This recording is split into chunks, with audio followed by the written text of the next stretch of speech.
கூவாகம் கூத்தாண்டவர் கோவில் சித்திரை திருவிழாவில் திருநங்கைகள் தாலி அறுத்துக் கொண்டு விதவை கோலம் பூண்டு ஒப்பாரி வைத்தனர்.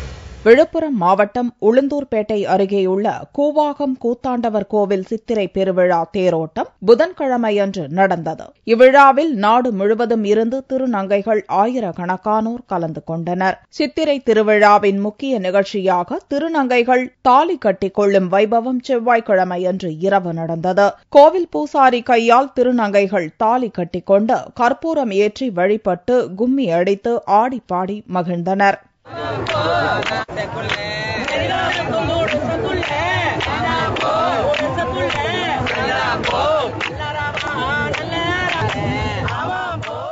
தொடர்ந்து புதன்கிழமையன்று காலை தேரோட்டமும் அரவான் களபலியும் நடந்தது. தேரோட்டத்தை எம்எல்ஏ குமரகுரு வடம் பிடித்து இழுத்து துவக்கி வைத்தார்.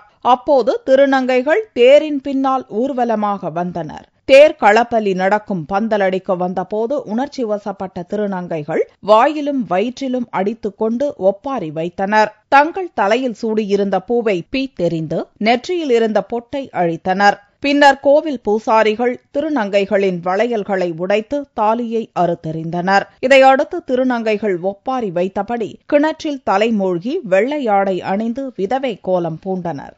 கூவாக்கம் கிராமத்துல இந்த கூத்தாண்டவர் ஆண்டாண்டு காலமா மிக சிறப்பாக கொண்டாடி வராங்க. முன்னோர் காலத்துல இருந்தே இது வருது. அப்படி இருக்கும்போது இந்த வருஷம் நாங்க ஃபர்ஸ்ட் நாள் தாலி கட்டுறது.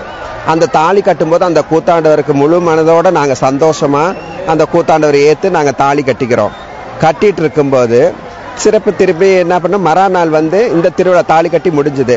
இதுல ரொம்ப மிக சிறப்பா சந்தோஷமா எங்களுக்கிட்ட ஒரு தன்னறியாமே ஒரு சந்தோஷம் வரும். அது கூவாகம் தேர் திருவிழாவையொட்டி ஏராளமான போலீசார் பாதுகாப்பு பணியில் ஈடுபட்டனர். கள்ளக்குறிச்சி, விருதாச்சலம், பன்ருட்டி, திருக்கோவிலூர் உட்பட பல்வேறு பகுதிகளிலிருந்து சிறப்பு பேருந்துகள் இயக்கப்பட்டன. புதன்கிழமையுடன் கூவாகம் திருவிழா நிறைவடைந்துள்ளது.